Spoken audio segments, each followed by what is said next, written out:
Hola, hola, bienvenidos, bienvenidas a Todo Cultura, ¿cómo están? Nos estamos encontrando nuevamente este miércoles, hace una semana que no nos vemos y preparamos el día de hoy un programa donde vamos a contar con un entrevistado en el piso para hablar de literatura, de comunicación y de fútbol, sobre todo. Vamos a estar hablando con Rafael Crocinelli, él es escritor, exfutbolista, y vamos a sumergirnos en el mundo del fútbol, de la sexualidad, de la masculinidad y también de los estereotipos sociales.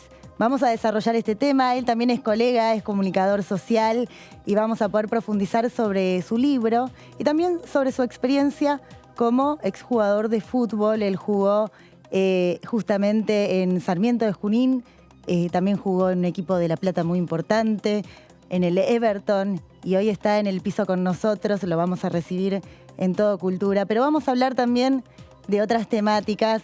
En el programa tenemos una sección muy destacada que la preparan con muchísima dedicación, que se llama Nuestra Música, Nuestra Cultura. En esta sección siempre charlamos, conversamos con diferentes artistas a lo largo y a lo ancho del país para conocer sus proyectos. El día de hoy vamos a conocer un poco sobre la historia de Rodolfo Mederos, un gran músico que va a hablar sobre la nueva propuesta que tiene este bandoneonista, sobre su nueva propuesta y sobre su nuevo proyecto de Generación Cero, este grupo emblemático que marcó también, ¿no?, un momento musical aquí en la Argentina. Lo tuvimos en el piso, pero hoy vamos a mostrar esta sección donde conversamos en profundidad sobre sus nuevos proyectos, sobre lo que se viene en la música. Vamos a hablar de un montón de temas más. Vamos a tener recomendaciones de diputados y diputadas de la Nación. Cada uno representa distintas provincias del país y ellos participan del programa para contarnos la cultura de su provincia. Hoy vamos a conocer las recomendaciones del diputado nacional Luis Di Giacomo.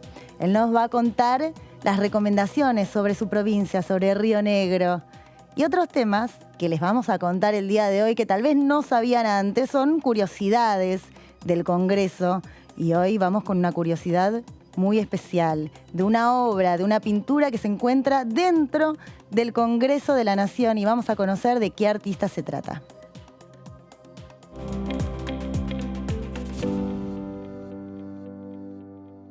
Hoy, en Curiosidades del Congreso, vamos a conocer la interesantísima historia de uno de los cuadros que decoran el Salón de los Pasos Perdidos del Congreso de la Nación. Nos estamos refiriendo al óleo de 3 metros 47 centímetros por 6 metros y 6 centímetros, titulado Apertura del Período Legislativo de 1886, pintado por Juan Manuel Blanes y que representa muy fielmente el evento que presidiera el general Julio Argentino Roca dicho año. Si uno mira el cuadro sin prestar demasiada atención a los detalles, puede tratarse de una excelente obra más de Blanes, que se caracterizaba por su concepción fotográfica de la pintura, donde retrata fielmente los hechos ocurridos. Se puede apreciar así la notable caracterización de los personajes, las vestimentas de la época y hasta la teatralidad de los gestos. Ahora bien, si uno presta más atención, vamos a notar dos detalles curiosos. Primero, la obra no está firmada. ¿A qué se debe? Ocurre que Blanes no acostumbraba a firmar sus obras, más bien se permitía dejar su sello de otra manera. Se incluía en ellas, por lo tanto, en este caso, lo podemos observar como uno de los asistentes que integran la barra, junto a la baranda del primer piso. Segundo detalle, que es central para nuestra historia. En la pintura se puede apreciar al general Roca con una venda que le cubre casi toda la cabeza y su uniforme manchado de sangre, al igual que la banda presidencial, tal como puede observarse si uno visita el Museo de Luján, que alberga el traje real. ¿Qué es lo que había ocurrido ese día entonces? Resulta que en esa época los presidentes no se trasladaban continuamente con custodia como hoy, por lo que el general Roca decidió, como era habitual, dirigirse a pie junto con su gabinete desde la Casa de Gobierno hasta la antigua sede del Congreso Nacional, que funcionaba a una cuadra de la Casa Rosada, donde daría su último discurso como presidente, ya que luego lo sucedería su cuñado Miguel Juárez Selman. Fue entonces que ocurrió lo inesperado. Desde el grupo de curiosos que se hallaban en el lugar, voló un piedrazo que impactó de lleno en la cabeza del presidente y que lo hizo tambalear. La situación se descontroló y fue Carlos Pellegrini quien logró identificar e inmovilizar al agresor, que fue trasladado rápidamente a la comisaría.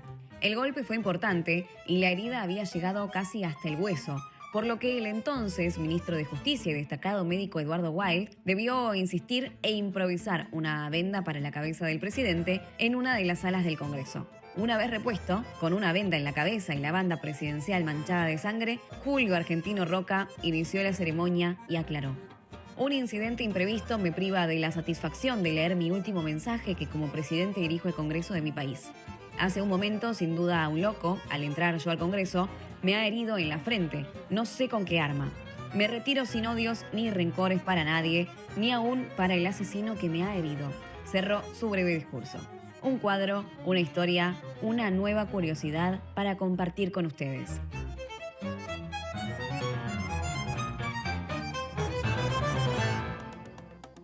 Bueno, qué lindo que es conocer un poco de los artistas que están presentes en el Congreso de la Nación. Ahí veíamos en imágenes recién a Roca con una venda en la cabeza, porque bueno, fue una obra del artista de Blanes, porque una semana antes Roca había recibido un piedrazo en la cabeza. Una pequeña curiosidad de la historia de la curiosidad que acabamos de conocer, y otra que tal vez no se dieron cuenta es que Blanes no es un artista que suele pintar sus obras de arte, sus cuadros, sino que su firma directamente su aparición en ellas. Él en esos cuadros multitudinarios figuraba ahí al fondo, entre la multitud estaba Blanes y esa era su forma de firmar. Y ahora sí recibimos a nuestro invitado, lo tenemos con nosotros en el piso porque está Rafael Crocinelli. Él es exjugador de fútbol, acaba de sacar un libro y en este libro, donde plasma un poco lo que son los códigos en el vestuario, en los equipos de fútbol, lo que atraviesan los jóvenes que deciden dedicarse a una profesión, y se mete de lleno en los códigos, en esta historia que cuentan, y sobre todo qué pasa con la masculinidad, estos estereotipos con los que uno ingresa, ¿no? cuando va a entrenar, a practicar para participar de un equipo de fútbol, con sueños también de poder crecer, de poder ascender. En este libro, Cuerpos que no importan, les voy a mostrar la tapa. Es un libro muy interesante y también Rafael lo escribe desde una óptica que es la de comunicador social. Él estudió también comunicación social en la Universidad de La Plata, hace un análisis muy interesante, una investigación, series de entrevistas donde lo que deja ver es todo el trasfondo, ¿no? Las relaciones con los técnicos, qué es lo que pasa con los jugadores a nivel emocional, cuando uno entra a un grupo social donde, se manejan con ciertos códigos, con ciertas también pensamientos de lo que debería ser, pero que en realidad no es. Bueno, Rafael Crocinelli está con nosotros en este momento, vamos a darle la bienvenida. ¿Cómo estás? ¿Qué tal, Maya? Buenas noches a vos, a todo el equipo, también a Juan, que estuvo en producción, estuvimos conversando, así que un gusto estar acá, que siempre lo veo desde casa o desde la oficina cuando me toca, y estar acá compartiendo es un gusto, así que gracias. Bueno, un gusto, y la verdad, felicitaciones por este libro aquí, justamente. Cuerpos que no importan, dice, masculinidades, cuerpos y biotipos del jugador de fútbol profesional. Sí. Ya en la bajada también nos das un panorama de lo que va a revelar estas hojas. Y lo primero que te quiero preguntar es porque, vos también fuiste jugador de fútbol y antes que comunicador social te quiero preguntar primero cómo decidiste ingresar en este mundo, si venía en el ámbito familiar, tal vez esa inspiración, o alguien en tu familia se dedicaba a esto, o no tenía nada que ver. Nada que ver, lo familiar, sí, una familia que entiende que el deporte es algo súper importante, que es lo que sigo pregonando hoy en día, pero en lo que es escritura, en lo que es, de hecho, el fútbol, en eso fui un poco pionero porque vengo de una familia quizás más asociada, más relacionada con el básquet, a lo mejor, y empecé con el tema del fútbol, siempre fui muy observador, todo lo que iba viendo eran cosas que me llamaban la atención, y fue la Universidad Nacional de La Plata donde yo me formé académicamente. Una excelente universidad además. Sí. Una gran universidad, y la que me posibilitó adquirir herramientas y empezar a poner en palabras algunos interrogantes que yo tenía, porque estando en el vestuario quizás es todo normal, es normal que un compañero capaz te golpee por hacerle un chiste o por esconder una toalla, y yo me preguntaba, pero ¿es normal esto? O sea, cuando uno sale de un vestuario, por ejemplo, pongo un ejemplo banal, ¿no? Sí. Y después me empecé a hallar con que hay un montón de cosas que no son normales, de que tenemos que empezar a problematizar algunas cuestiones, a repensar, porque la verdad que en mi caso, si bien fui muy feliz, también sufrí mucho por lo que es el el fútbol de alto rendimiento y creo que es necesario parar la pelota y empezar a pensar estrategias porque no soy el único, sino que hay muchos chicos y chicas que todavía les sigue pasando esto. Claro, pero ¿por qué decís que sufriste mucho? Digo, uno se imagina, querés ser jugador, estás jugando en un equipo importante. ¿En qué momento llega ese sufrimiento o en qué situaciones? Sí, eso precisamente. Uno crece con determinados mensajes o ideas. Tomo mi caso, quizás un chico proveniente de una clase media, con padres profesionales que trabajan en distintos rubros y yo crecí con el mensaje de hay que salvar a la familia. Y en el libro analizo, por ejemplo, qué hacen los chicos con el primer contrato. Esa cuestión me permitió, bueno, analizar y siempre no podemos soslayar que es todo leído desde una clave de género, porque la sociedad misma puede ser repensada en ese sentido y los chicos con el primer contrato, por ejemplo, decían que le gustaba invitar a la familia a hacer algo porque fue la que siempre estuvo. Al venir de clases quizás necesitadas, decidían darse un lujo, en palabras de ellos, entre comillas. Un lujo es comprarse un auto, equiparse de ropa porque no tuvieron quizás. Y siempre cuento una anécdota conocida que es entre dos futbolistas como Marcos Rojo, actual jugador de Boca, y Sebastián Verón. Esto lo contaron ellos, no es algo que yo esté trayendo así novedoso. Y es cuando Marcos Rojo gana su primer contrato y cuenta que quiere comprarse un auto. Y es ahí cuando Verón, actual vicepresidente de Estudiantes, se le acerca y le dice, pero vos sabés manejar. Y él dice, no. ¿Y tenés dónde vivir? Tampoco. Entonces dice, ¿para qué querés un auto? Claro. Entonces, ¿a qué voy con esto? La posibilidad de repensar la formación de los futbolistas, de los deportistas y empezar a brindarles herramientas. ¿En qué sentido? Educación sexual, educación financiera, dejar de lado esta formación animal que tenemos, que yo tuve, en cómo saber pegarle la pelota, en pase y recepción, y empezar a ponderar planes B, que tengan herramientas, autonomía crítica, porque si no, pensar qué deporte tenemos y qué deporte queremos para también definir así qué sociedad tenemos y qué sociedad queremos. Claro, formarse como personas, no solo como una máquina, ¿no? Para el deporte, para tener éxito en el deporte. ¿Cuál es la formación que tiene un futbolista? ¿Qué es lo que pasa cuando entra a un equipo? Digo, tiene formación que por un lado recibe desde su hogar, tiene formación que recibe en el club. ¿Qué más recibe, ¿no? En su entorno? Sí, en muchos casos los chicos se van de sus provincias, viniendo a Buenos Aires, que es el centro, que es un lugar, una de las ciudades donde más cantidad de clubes hay en el mundo. Entonces, estando lejos de las familias, yo tuve la posibilidad de tenerla cerca y eso fue lo que a mí me salvó y me posibilitó contar esta historia en Cuerpos que no importan. Porque si no, en un sistema tan darwiniano, que es la supervivencia del más apto, se hace muy difícil contar y hacer esto que hice yo, de contar la realidad desde el vestuario, de alguna forma, lo que pasa en la intimidad. Y los chicos muchas veces no tienen herramientas, se los despolitiza, no se promueven autonomías críticas y lo único que hace es, y entre comillas, formar animales de alto rendimiento para que precisamente rindan dentro de la cancha y después los chicos no saben qué hacer. Me pasó a mí, por ejemplo, y sin tomar otro caso. Cuando no juego más al fútbol, me encontré y empecé a repensar esto que te decía al comienzo de la nota. La importancia de saber hacerse la cama, por ejemplo, saber ir al cajero, sacar plata. Pero ¿por qué? Yo me hallaba en un club donde a comienzo de temporada te daban la ropa de primera, te llevaban a las distintas provincias en auto, en un colectivo, todo de primera, el desayuno listo. Lo único que yo tenía que hacer... Tenías todo preparado ya y a tu alcance. Me quería hacer la cama y me decían, no, eso te lo hace la gente de acá. Vos hacé goles y rendí y ganemos y va a estar todo bien. Y es necesario que los chicos lleguen a la edad que lleguen con estas cosas, cuestiones básicas, pero que sepan ir a un cajero, que sepan hacerse la cama, que sepan valorar de que las distintas cosas son producto del medio y de un proceso, que nada viene de la nada misma, porque después pasa eso, si no tienen un plan B... Que la comida no se hace sola, que la cama no se arma sola. Tal cual. Bueno, de hecho, hay muchos colegios que en la educación incorporan esto y que tal vez tienen o el desayuno o la merienda en las aulas y cuando terminan, bueno, unos son los encargados de levantar las paneras con las galletitas, otros son los encargados de barrer, otros de juntar los vasos. Eso está bueno, el cambio de roles. Exactamente. Sí. Está bueno, y el tema de habilitar preguntas, los chicos, ¿se sienten cómodos con los temas que se hablan en el vestuario? Por ejemplo, ¿qué me encontré yo en el vestuario? Me encontré uno de los tópicos que abordo en el libro, hablan de la mujer como un trofeo, una masculinidad que se va...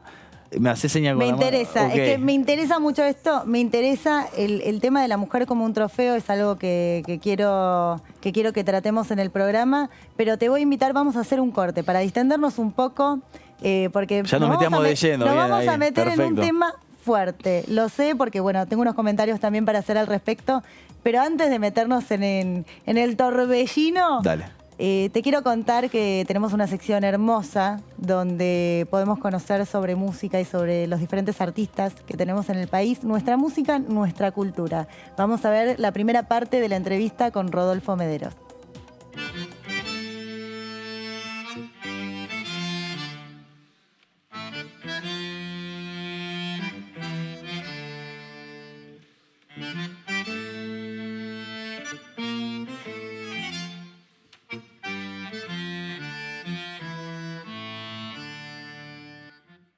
Yo venía de la orquesta de Osvaldo Pugliese.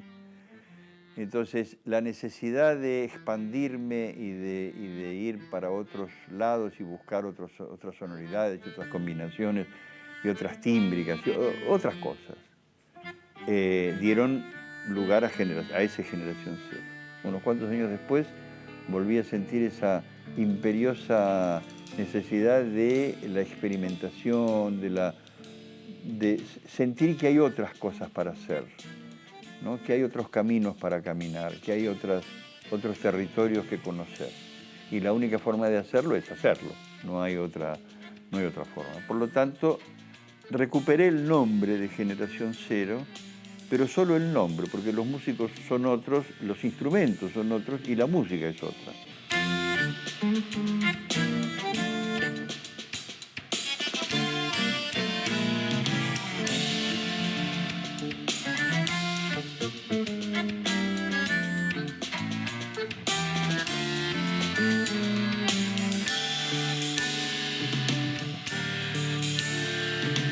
Yo intento hacer una música que en realidad tiene que ver con la ciudad donde vivo, porque uno no puede escribir una música ausente de una realidad, eso es obvio, ¿no? Con el tiempo en que vivo también, y con lo que yo soy, como músico y como persona, digamos, una música que me represente. No tengo límites de género. No puedo decir, no, esto no lo voy a hacer porque no es del tango. Acá vale cualquier cosa, vale todo mientras sea honesto, ¿no? Mientras sea verdadero. Y en eso estoy.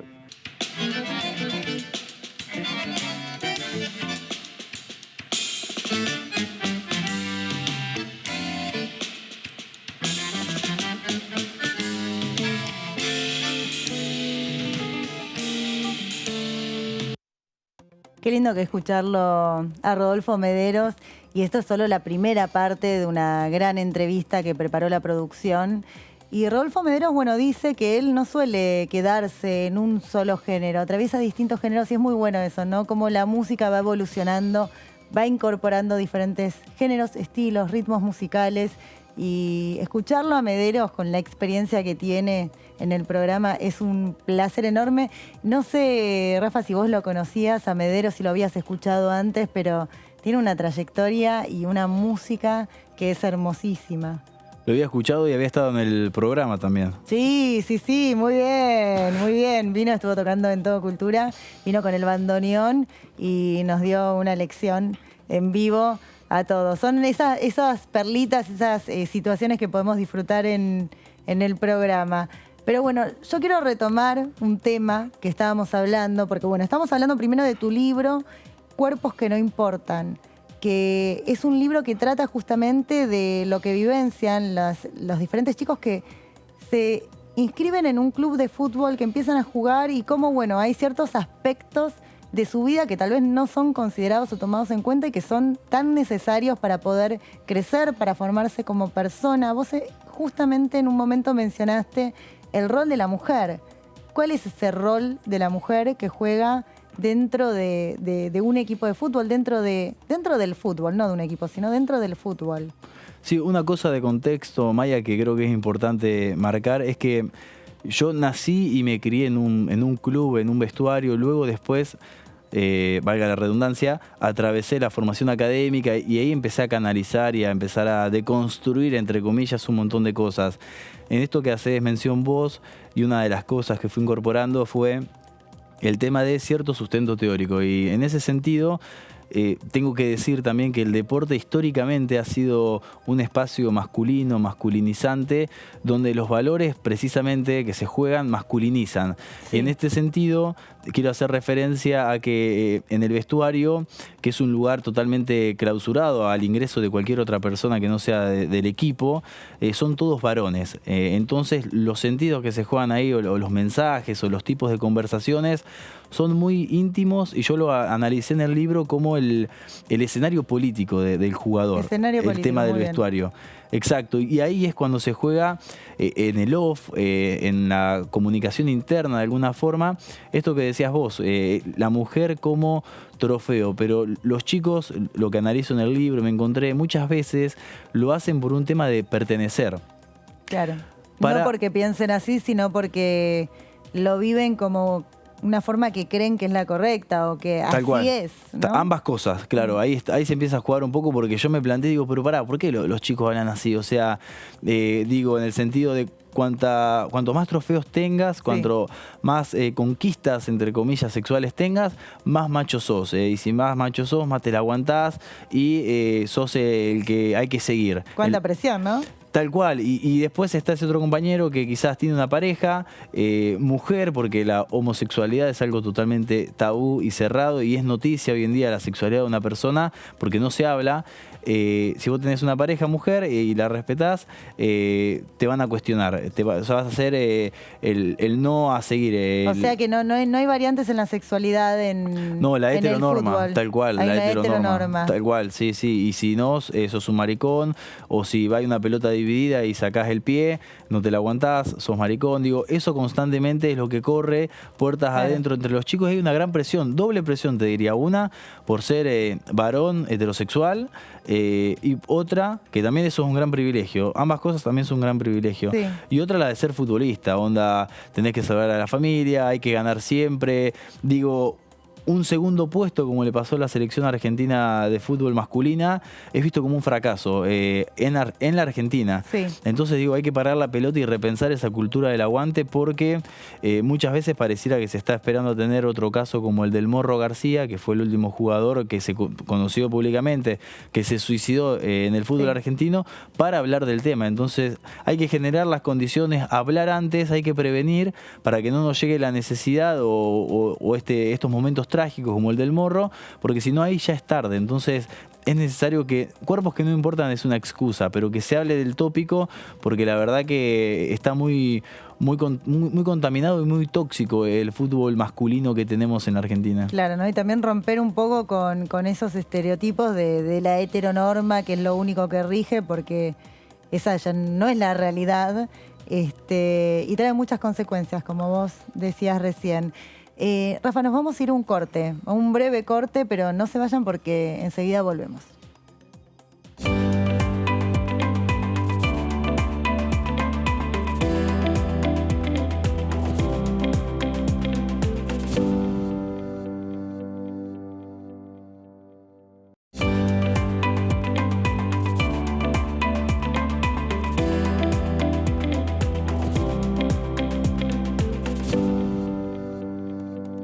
Bueno, y ahora sí, antes de continuar con la entrevista a Rafael Crocinelli, que es un gran escritor, estuvimos conversando recién sobre su libro y ya nos vamos a meter más en profundidad en este tema.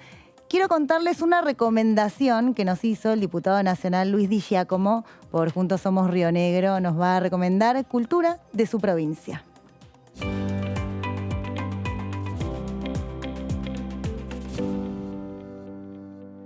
En materia de libros, a ver, hay un libro, que es un libro de culto, así se llama, ¿no es cierto?, de Salvador Benedra. Es un psicólogo, periodista argentino que se suicidó.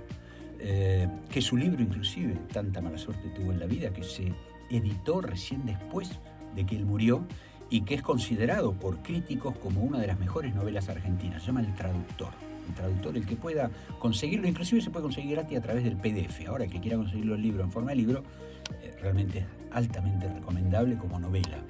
Y de los últimos autores, ahí me inclino por varios autores femeninos que hay, ¿no es cierto? Claudia Piñeiro y sus catedrales, la posibilidad, por supuesto, de las aventuras de la China Iron, de Cabezón Cámara, otra genialidad realmente, es para leerlo en forma, te los comes, son esos libros que te los empezás a leer, te llevan a ese mundo de fantasía, te los devorás inmediatamente. Así que bueno, por lo menos eso tienen para hacer algo durante el fin de semana, como se dice, ¿no?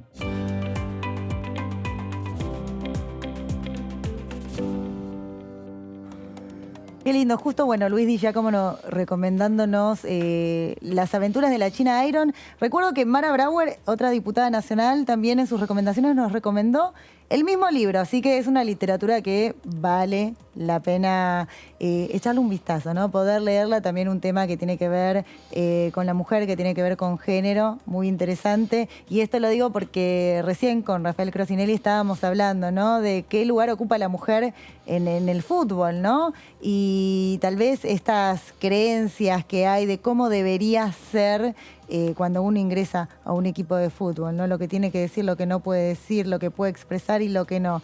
Las consecuencias, bueno, son serias. Hablamos de un futbolista que se suicidó por no poder expresar todo lo que le pasaba, ¿no? en este entorno.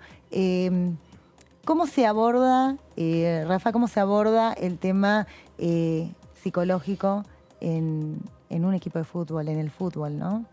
Sí, recién escuchábamos la recomendación y también leía a lo que es Río Negro. Sí. Y fue después de la escritura, de la redacción del libro, que se contactó conmigo una familia oriunda de Río Negro, la familia La Torre, que siempre me gusta visibilizar, digamos, traer a colación, porque parece lo que no se visibiliza no existe. Eso, claro. Esa es la lógica un poco social. Y fue precisamente en este sentido un chico que pudo haber sido yo y que pueden ser muchos más, que tras quedar libre, cuando volvió a su casa escribió una carta y decidió quitarse la vida por no saber cómo administrar tanta presión, tanta frustración y por no saber entender que entiendo que estamos en una cultura hiper fútbol centrista, claro. Pero también entender de que la vida tiene otras cosas lindas y de que toda la experiencia que uno capitaliza, los valores, la manera de ver el mundo, se puede trasladar y va a servir para otro tipo de actividad, para otro oficio. Es lo que hice yo a través del libro y lo que sigo haciendo hoy en día en lo que es mi trabajo. Entonces es sumamente importante hacer esa doble lectura y también en ese sentido y relacionándolo un poco con el libro, lo que hago yo, o sea, brindo un contexto en el libro a través de la historia del fútbol en la Argentina, la introducción, un marco teórico de cómo llega el fútbol a nuestro país. Claro. Y luego sí, a través de entrevistas, a través de la narración de escenas con mis compañeros y de escenas que yo vi en el campo, empiezo a escribir el libro dividido en distintos capítulos, donde en uno de ellos hago descripción de los cuerpos que se buscan, los cuerpos, ahí tenemos el título, los cuerpos que importan, que son los profesionales, los cuerpos esbeltos, los cuerpos veloces, los cuerpos técnicos y los cuerpos que no importan. Ahí entrarían serían los que no importan, los que no responden al biotipo. El biotipo es el concepto que yo utilizo para describir y definir a este cuerpo que importa, a este cuerpo hiper especializado, que si vos los ves a los chicos, tienen características similares, características que demanda el club y a su vez características que le imprimen los chicos. Y acá te hago referencia a esto de cuando estamos en la calle y vemos que pasa un chico vestido de ropa deportiva y decimos seguramente es futbolista. Claro. ¿Por qué? Claro, es como la tribu urbana, el estereotipo, ¿no? Decías totalmente, vos hoy, que me parece interesante, que es lo que analizo, el mismo corte de pelo, los mismos tatuajes, la misma forma de hablar, la misma forma de vestirse, parecidos que salieron todos de una misma fábrica y a su vez hacer un paneo, invito a quienes están del otro lado, para que miren las redes de un futbolista y se van a encontrar con mensajes similares, es decir, fotos con el equipo, fotos en cuero, la típica, y esta me la juego y si estoy equivocado, que hagan llegar un mensaje y va un libro de regalo, la típica foto del mate con un paisaje lindo de fondo y una yerba de mate particular, la bombilla ubicada, digo, pensar y repensar, da risa, Sí. es cierto, pero repensar los clubes como agencias de sentido, o sea, porque también están dando un mensaje los chicos y por algo todos repiten los mismos mensajes. ¿Qué pasa con el que sale, ¿no? de esa norma? ¿Qué sucede con ese chico?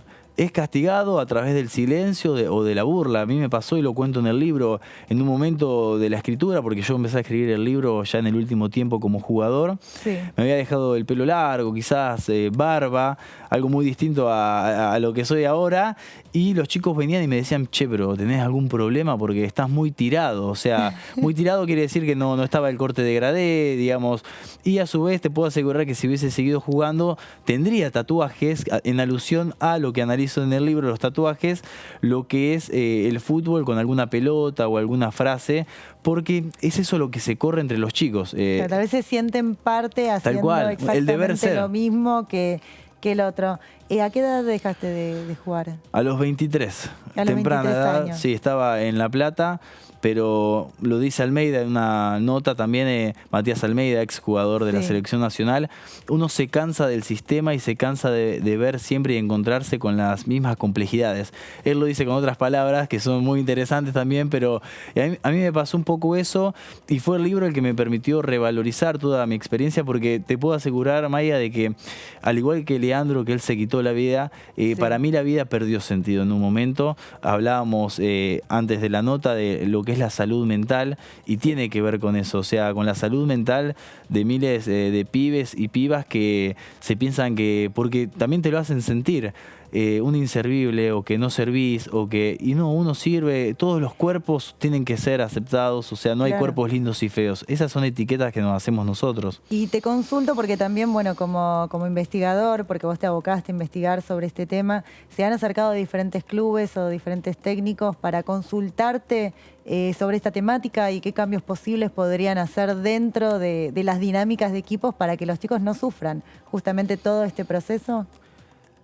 Ha tenido una buena recepción, he estado presentando el libro en distintas pensiones de clubes, con lo que quiere decir que hay una mayor apertura, aceptación, lo que realiza desde la Secretaría de Deportes Inés Arrondo y su equipo, que esté Paula Ojeda como gerenta de Género y Equidad en la Asociación del Fútbol Argentino, Sí. Paula Ojeda que escribió el prólogo de este libro, son pequeñas muestras de que algo está cambiando, de que hay conquistas en materia de género, pero hay un montón de desafíos todavía, porque hoy te decía de que cuando la sexualidad de una persona es noticia, quiere decir de que eso no se habla y que se tiene que hablar. Pero, y para serte sincero también, hay muchas resistencias y cuando me encuentro eso, cuando uno recorre o participa en distintas actividades de distintos municipios hiper comprometidos e interesados en la temática y te encontrás con que participan pocas personas del área de deporte, digo, o de las ligas. Digo, hay que imprimir, quizás el comienzo, imprimir cierta obligatoriedad, como se está realizando con la ley Micaela. Con la en el ley Estado, Micaela, exactamente, de para capacitaciones involucrar a las obligatorias. personas. Porque entiendo igual a esta parte que presenta resistencia. Uno como varón cree que dejando subir a la mujer primero al colectivo o vistiéndose con color rosa ya está, y no. O sea, esto tiene que ver con una cuestión más profunda, más de raíz, con una cuestión de privilegios. Y como parte también de la formación misma, digo, capacitaciones obligatorias Ahí va, o también cursos dentro de Tal lo cual. que implica, bueno, vos querés crecer en esta institución del fútbol, tenés que entrenar no solo en el deporte tantas horas por día, es decir, el cuerpo que importa, sino también entrenar la cabeza, ¿no? La Ahí va, apertura, sí. la tolerancia, la diversidad y bueno, y tantos otros temas. Rafa, te invito a ver, antes vimos una parte de nuestra música, nuestra cultura con Rodolfo Mederos y te quería deleitar con la segunda parte de la entrevista. ¿Qué es la vanguardia? ¿No será que uno tiene que estar con los demás, no adelante de los demás? Ni adelante ni atrás, digo, me parece que lo más normal es estar con los otros, ¿no? Incluso desde el punto de vista social también. Yo venía de una suerte de tradición, con Osvaldo Pugliese tocando la yumba, y después me conecté más con toda esa música que tenía que ver con el rock, con, no sé, con algún aspecto del jazz. Sí, Pero no porque eso fuera vanguardista, me parece que porque eso me estaba dando otros elementos para expresarme, y mira qué curioso, ¿y por qué esas músicas? Y no por qué el flamenco, por ejemplo, ¿no? O porque no el folclore, qué sé yo. Porque me parece que esas músicas, sobre todo el rock, yo lo sentía y lo siento como que tiene un elemento urbano en su constitución, como el tango.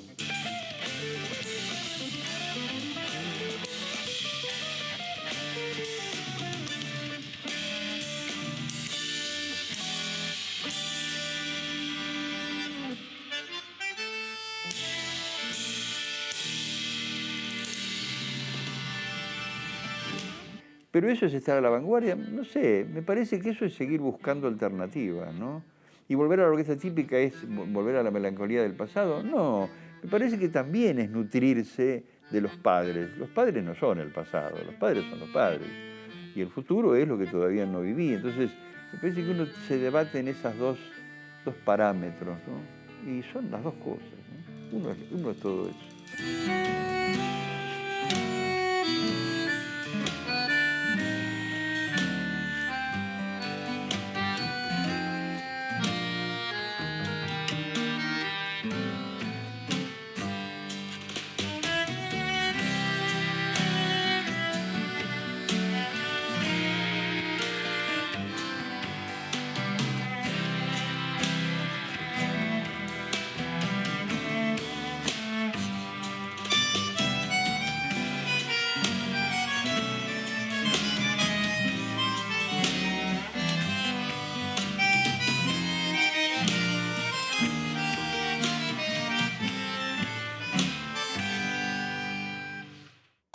Bueno, recién Rodolfo Mederos hablaba, ¿no?, del pasado, este recuerdo del pasado, de la melancolía.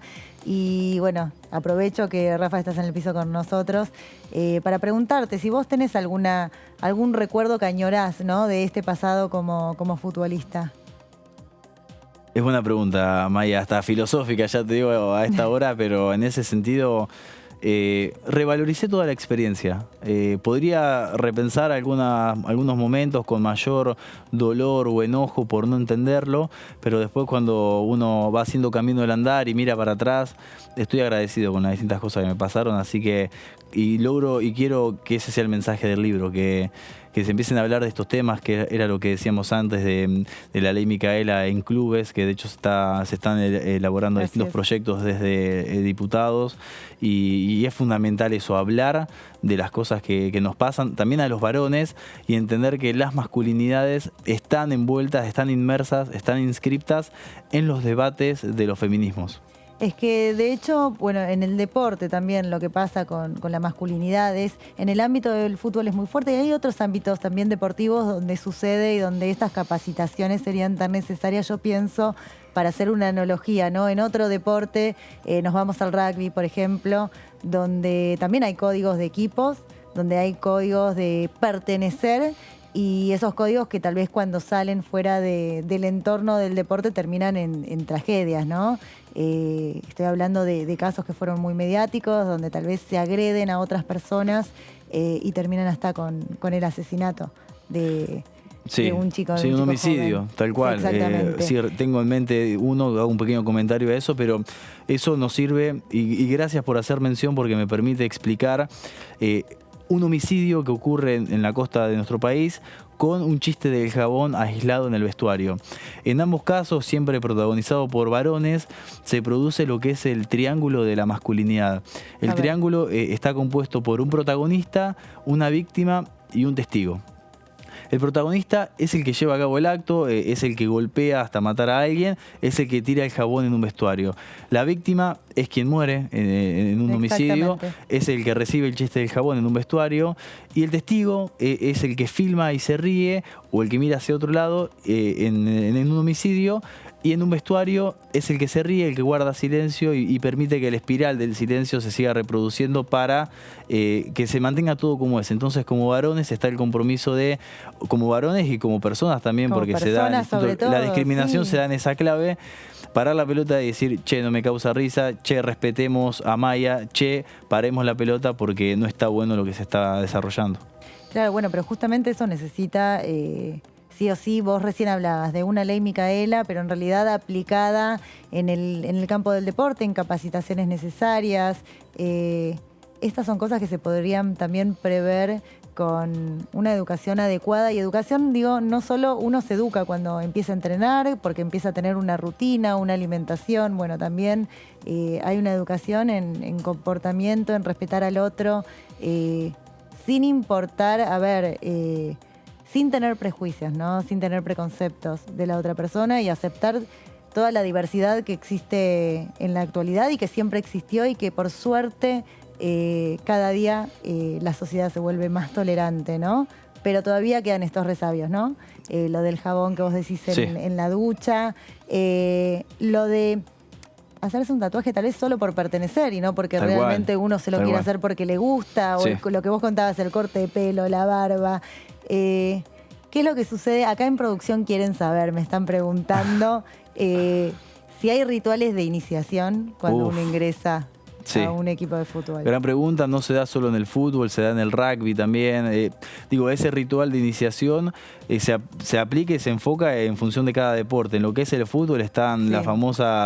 el famoso puentecito. ¿Qué es el puentecito? El puentecito es cuando uno de los chicos cumple años o uno de los chicos tuvo su debut, Sí. y se distribuyen, digamos, en dos filas, los jugadores dejando medio metro entre sí y hacen pasar corriendo al protagonista, digamos, para tirarle agua, golpearlo, y son cosas que están buenas que la traigan. O el tema de cuando Claro, firman que el contrato. golpe ya deja de ser una celebración también, ¿no? Tal cual, y digo, la pedagogía más del amor, porque Claro.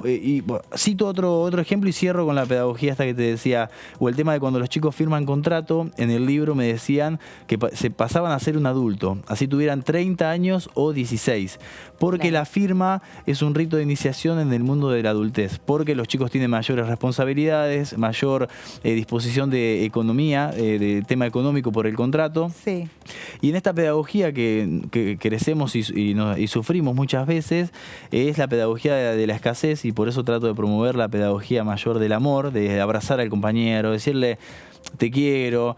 La pedagogía de la escasez es esto que nos pasa de siempre lo mínimo. A mí me pasó en un club que te daban ropa, una ropa usada, una ropa rota, y te decían, es lo que hay porque hay chicos que no tienen. Te daban los fideos fríos y vos decías, che, el fideo está frío, lo podemos calentar el plato.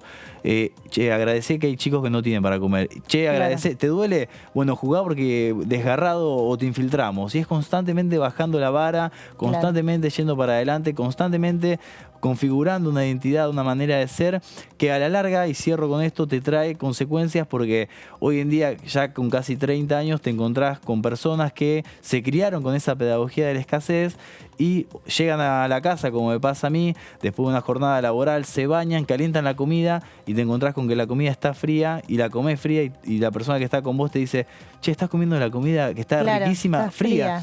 Y vos decís, pero hay gente que no tiene para comer. Entonces ahí encontrás el correlato de lo que yo analizo en el presente con temas atrás. Por eso es necesario implementar una formación integral en el deporte de alto rendimiento. Salgo un segundo del fútbol, me meto en lo que es natación, y Delfina Piñatelo, por ejemplo, expresa otro caso, una deportista de 22 años que decide retirarse del alto rendimiento por las presiones y por el déficit de no tener un acompañamiento integral en los deportistas.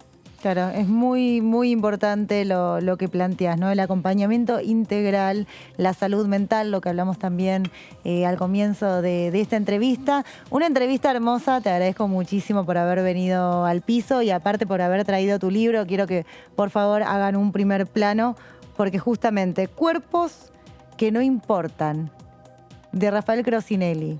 vean este libro. ¿Dónde se puede conseguir el libro, Rafa? El libro, que fue financiado por el Ministerio de Cultura de la Nación, es un proceso tan artesanal que me encargo yo mismo de comercializarlo a través de mis redes sociales, que son, y ahí como aparece en el libro, @Rafa Crosinelli, o cualquier comentario en torno a esto. Me han llegado comentarios de familias contando sus experiencias.